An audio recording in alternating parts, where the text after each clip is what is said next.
Buonasera e ben ritrovati con l'informazione flash di New Sicilia. I principali titoli del pomeriggio. Resta in carcere l'ex giudice Silvana Saguto per la Corte d'Appello di Caltanissetta. L'arresto dopo la condanna è legittimo. Detenzione confermata anche per il marito Lorenzo Caram e per l'avvocato cappellano Seminara. Torna libero invece il professore Carmelo Provenzano.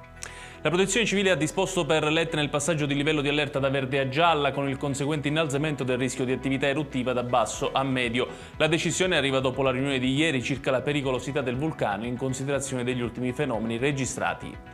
Scoperta stalla abusiva creata in un deposito illegale a Biancavilla nel Catanese, all'interno un cavallo, galline e capre tibetane senza microchip. Gli animali sono stati sequestrati e per la proprietaria è scattata una maxi sanzione di oltre 60.000 euro. Secondo incendio nel giro di pochi giorni in un bar di Viale della regione siciliana a Palermo, decine le segnalazioni ai vigili del fuoco, il fumo ha raggiunto la strada ma anche una casa di riposo posta al primo piano del palazzo in cui si trova il locale, evacuati in via precauzionale gli ospiti.